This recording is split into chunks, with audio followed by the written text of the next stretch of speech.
5 alasan menurut saya kenapa Canon 600D ini masih sangat layak, masih bagus banget buat teman-teman pemula yang baru banget belajar fotografi, atau teman-teman yang memang lagi nyari kamera DSLR tapi budgetnya terbatas.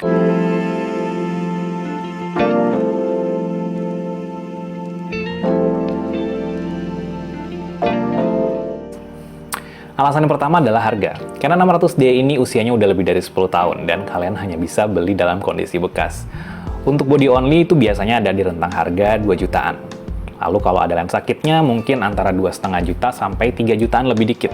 Tergantung kondisi, tergantung kelengkapan, tergantung shutter count-nya, dan apakah ini X garansi resmi, datascript, atau X garansi distributor. Saran dari saya nggak usah terlalu pusingin apakah X garansi resmi atau garansi distributor. Lebih perhatikan kondisinya, lebih perhatikan shutter count-nya berapa, apakah udah tinggi banget, lalu kelengkapannya apakah full set atau enggak. Alasan yang kedua adalah pilihan lensa natif yang sangat-sangat banyak. EF mount yang digunakan oleh Canon 600D ini udah ada sejak tahun 1987. Artinya apa? Banyak banget pilihannya, mulai dari yang mewah, yang premium, yaitu Canon seri L, sampai yang paling bawah seperti Canon EF 50mm f1.8 yang harganya di bawah 1 juta itu, semuanya ke cover.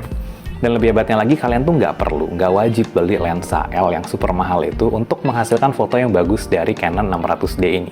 Banyak banget lensa EF dan EFS yang underrated, atau biasa dibilang hidden gems, yang sebenarnya bisa menghasilkan foto yang bagus, yang tajam, tapi dipandang sebelah mata karena statusnya bukan lensa L. Salah satunya adalah lensa yang saya temukan, saya beli di salah satu e-commerce di Indonesia. Ini adalah Canon EF 80 sampai 200 mm f4.5 sampai 5.6. Ini adalah lensa tele dari tahun 1990. Jadi udah dari era film SLR, dan saya beli dengan harga Rp600.000 aja. Jujur saya nggak punya ekspektasi apa-apa, tapi setelah saya coba, hasilnya saya suka banget. Gambarnya tajam, kemudian minim purple fringing, minim chromatic aberration. Saya nggak tahu apakah saya beruntung dengan kopi saya, atau memang hasilnya memang konsisten seperti itu. Dan masih banyak lagi lensa-lensa EF atau EFS yang sebenarnya punya kualitas bagus. Asalkan kalian mau hunting, mau survei, dan mau sabar mencari di e-commerce. Alasan yang ketiga adalah optical viewfinder.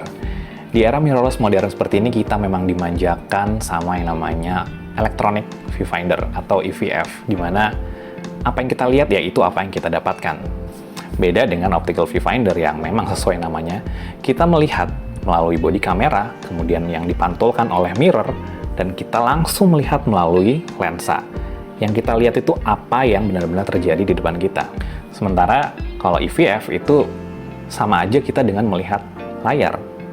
Kita seperti melihat layar monitor komputer atau layar TV, tapi di dalam viewfinder yang ukurannya sangat kecil.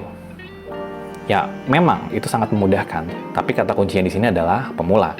Teman-teman yang baru banget belajar fotografi itu akan mendapatkan banyak benefit belajar dari DSLR. Skill kalian tuh akan jauh lebih terasah, akan jadi lebih jago ketika bisa menebak, bisa memprediksi. Istilahnya kalian tuh berlatih menjadi light metering untuk bisa tahu apakah foto yang kalian jepret itu akan overexpose atau underexpose. Bukan berarti EVF itu jelek untuk pemula, enggak. Lebih ke gimana kalian bisa melatih, bisa mengembangkan skill untuk mendapatkan exposure yang baik. Saya pribadi jauh lebih menyukai optical viewfinder karena memang semuanya terasa lebih organik. Nggak ada lag, nggak ada yang namanya glitch atau error atau gimana pun, karena memang ya yang kita lihat semuanya memang melalui kamera dan lensa. Alasan yang keempat adalah image quality. Canon 600D ini menggunakan sensor CMOS APS-C 18 megapiksel. Dan saya nggak akan bahas ini panjang-panjang. Foto yang dihasilkan oleh Canon 600D ini bagus banget. Buat teman-teman pemula yang mungkin udah kena doktrin sensor ini lebih bagus daripada sensor ini, full frame itu jauh lebih oke daripada APS-C, jangan dipusingin. Belum saatnya kalian mikirin perang sensor full frame versus APS-C versus medium format versus micro four thirds versus smartphone. Itu nggak penting.